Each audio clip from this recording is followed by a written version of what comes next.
Le Lévitique, chapitre 27. L'Éternel parla à Moïse et dit: Parle aux enfants d'Israël, et tu leur diras: lorsqu'on fera des vœux, s'il s'agit de personnes, elles seront à l'Éternel d'après ton estimation. Si tu as à faire l'estimation d'un mâle de 20 à 60 ans, ton estimation sera de 50 cycles d'argent selon le cycle du sanctuaire. Si c'est une femme, ton estimation sera de 30 cycles. De 5 à 20 ans, ton estimation sera de 20 cycles pour un mâle et de 10 cycles pour une fille. D'un mois à 5 ans, ton estimation sera de 5 cycles d'argent pour un mâle et de 3 cycles d'argent pour une fille. De 60 ans et au-dessus, ton estimation sera de 15 cycles pour un mâle et de 10 cycles pour une femme.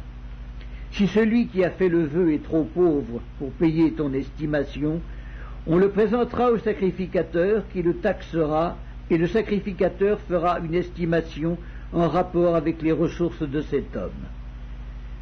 S'il s'agit d'animaux qui peuvent être offerts en sacrifice à l'Éternel, tout animal qu'on donnera à l'Éternel sera chose sainte.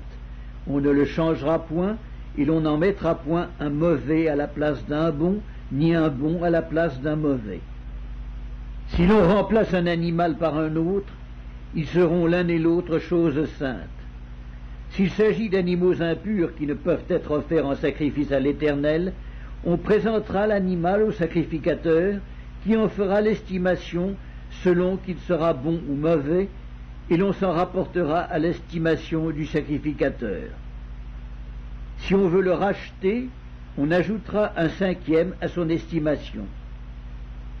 Si quelqu'un sanctifie sa maison en la consacrant à l'Éternel, le sacrificateur en fera l'estimation selon qu'elle sera bonne ou mauvaise, et l'on s'en tiendra à l'estimation du sacrificateur.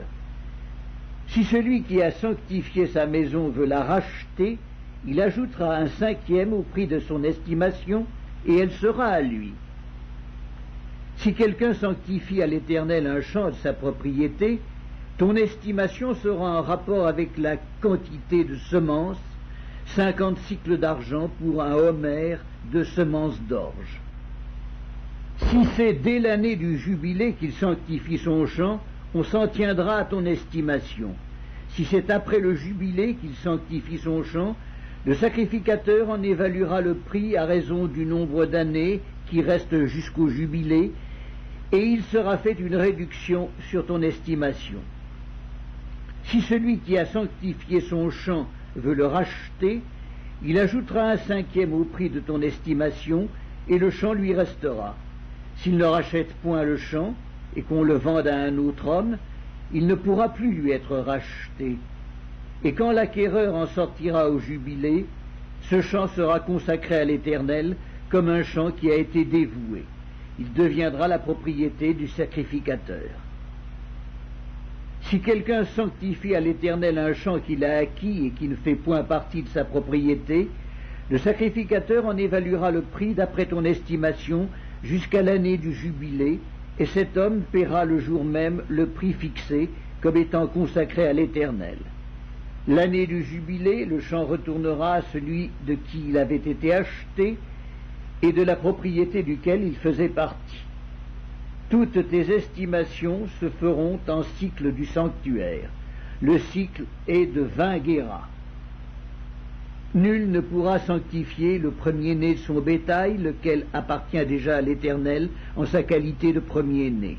Soit bœuf, soit agneau, il appartient à l'Éternel. S'il s'agit d'un animal impur, on le rachètera au prix de ton estimation en y ajoutant un 5e. S'il n'est pas racheté, il sera vendu d'après ton estimation.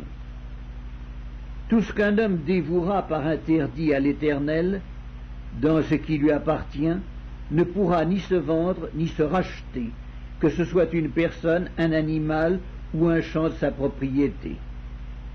Tout ce qui sera dévoué par interdit sera entièrement consacré à l'Éternel. Aucune personne dévouée par interdit ne pourra être rachetée, elle sera mise à mort. Toute dîme de la terre, soit des récoltes de la terre, soit du fruit des arbres, appartient à l'Éternel. C'est une chose consacrée à l'Éternel. Si quelqu'un veut racheter quelque chose de sa dîme, il y ajoutera un cinquième. Toute dîme de gros et de menu bétail, de tout ce qui passe sous la houlette, sera une dîme consacrée à l'Éternel. On n'examinera point si l'animal est bon ou mauvais, et l'on ne fera point d'échange. Si l'on remplace un animal par un autre, ils seront l'un et l'autre choses saintes, et ne pourront être rachetés. Tels sont les commandements que l'Éternel donna à Moïse pour les enfants d'Israël sur la montagne de Sinaï.